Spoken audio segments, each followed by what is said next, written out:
I think the most likely scenario is that at 12:01 on Friday, nothing really happens. If, in fact, we do get 25% on the $200 billion, it's really a problem for those companies just named, and it's a problem for retail. It would take the earnings retail track from about 8% growth to 5% growth for total retail, which is, a big number. You don't think the tariffs are coming? No, I think we'll get... There's a school of thought out there that the tariffs are going to come, but it'll be short term. Slap the tariffs on, show the Chinese you're willing to do it, keep them on for a couple days, and then go back to the table, remove them as a sign of good faith.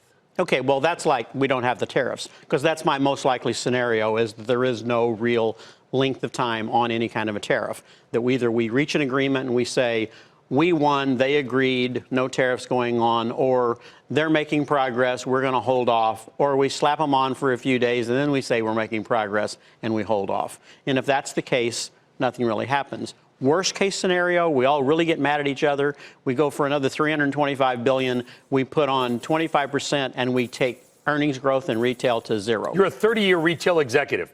If you work at one of those companies or any other retailer with a supply chain in China, are you working 24/7 to diversify that supply chain out of China right now? If you're all in China, get out, or do you hold out? Let me tell you what's happened already. 3 years ago, 50% of the supply for apparel and accessories was coming out of China. Today, it's 15%. Wow. We've already changed the supply chain.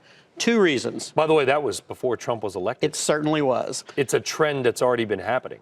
It was already happening because it's getting too expensive to do business in China. You'd rather be in Vietnam and Sri Lanka and Bangladesh and all those other places that are cheaper, but there wasn't enough supply.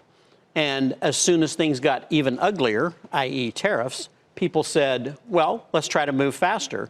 If tariffs would go to 25%, there'd be a lot more supply show up a lot faster even yet. But yes, the trend was already there, and it just accelerated once tariffs looked like they might be a problem. Anytime the cost goes up, it accelerates the trend, right? Tariffs are just another cost. I'm going to ask your opinion on this because everybody's talking about intellectual property protection, Section 301. Yep. Do you believe there's a part of this story where the president is trying to not destroy, that's too strong of a term, but permanently change the way that U.S. companies run their supply chains with China? I absolutely believe that the president would like to see less supply coming out of China, less dependence on China. And the other thing everybody would like to see is if we were funding our own debt as opposed to have China funding our debt. The government would like to see that as well. Or if some other part of the world were funding our debt. Because even if we get a trade deal, at some point we likely will. If you run a major retailer, you're not going to forget this moment in history. You're not going to think, okay, everything's fine, let's just keep everything in China. This could do permanent and lasting damage. Well, it's certainly... I only mean damage to the Chinese economy. That's another thing that nobody's talking about. Let's say these tariffs do go up. We just did. And we start damaging the Chinese economy. That's really bad if you're Tiffany or LVMH or any of the high-end suppliers that sell into China. And no one's thought about that about the brands yet, but that's equally important. If China's economy is crashing, the U.S. companies selling in, they're going to get hurt. They can't change that equation. It's not like you can just move. But we don't sell that much to China. A lot of the high-end vendors do. There are a few. As the country, we don't. But as businesses, there's, the retail business is really growing nicely in China. High-end brands are very popular. Is the U.S. economy strong enough to mitigate? For Nike, too. Is the U.S. economy strong enough to mitigate any earnings hit that we just showed if the tariffs do get jacked up for a while?